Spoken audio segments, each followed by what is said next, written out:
Итак, у нас сегодня на обзоре Windows 11 Pro лицензия на моем Lenovo ThinkPad E15.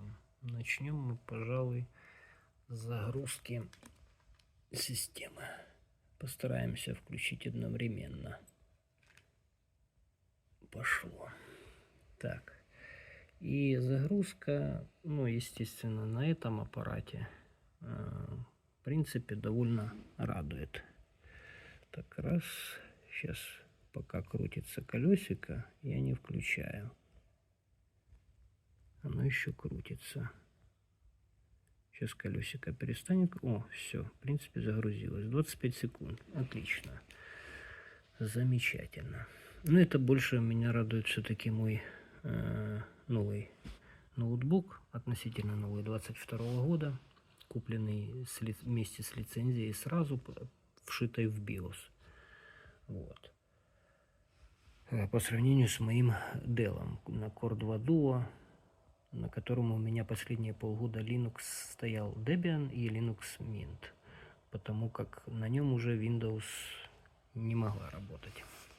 Поэтому если я поставлю Windows 11 Pro туда, то как бы сильно радоваться я не буду.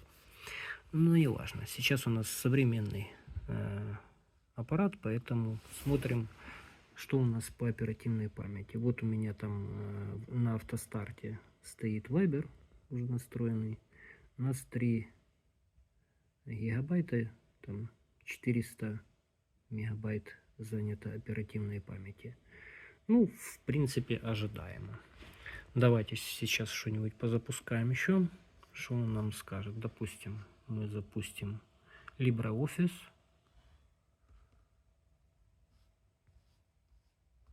Довольно быстро, кстати, открывается.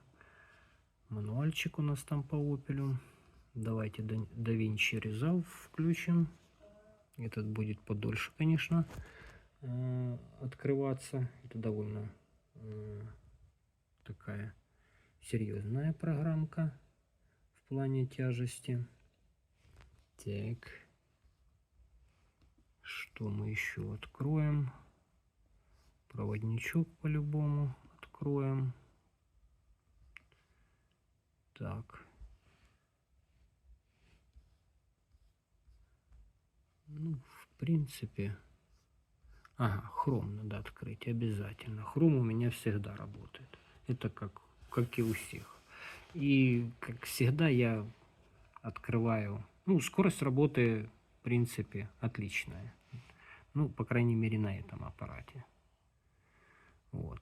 Вкладочек у меня много. Теперь смотрим на оперативную память. Ну, у нас уже 8 гигабайт, в принципе, скушало. 8300. Поэтому...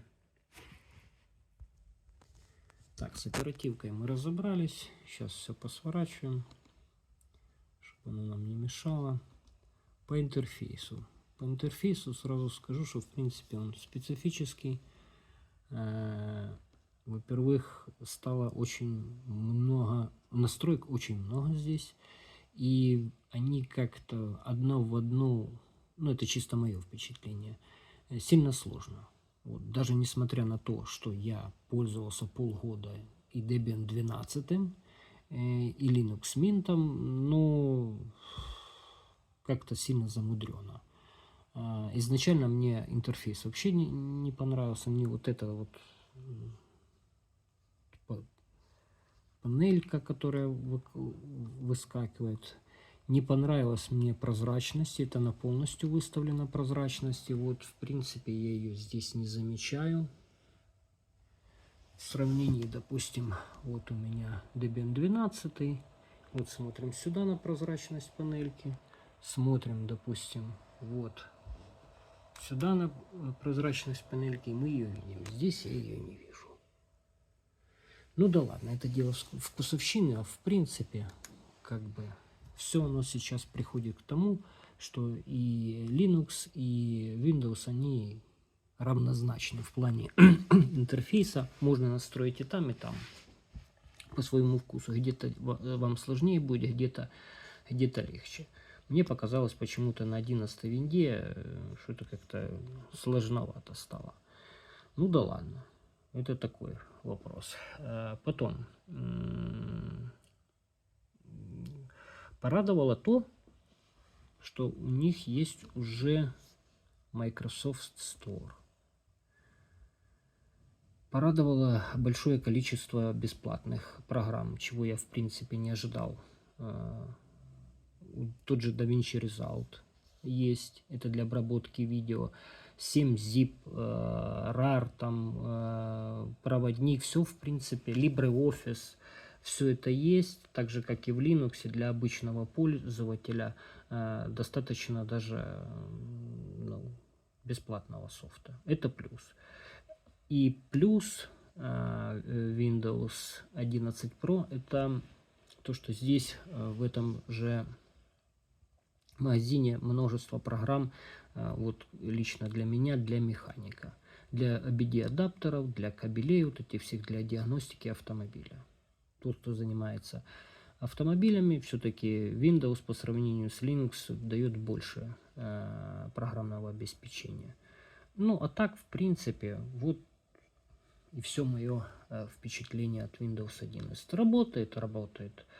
Сейчас доступна лицензия вот с бэушными, вот у нас, по крайней мере, в Украине, недорогая лицензия в бэушных ноутбуках 2-3 годичной давности можно купить, оно доступно по карману и можно пользоваться лицензией. Не так, как раньше, там взламывали люди и так далее, и это был, конечно, трэш.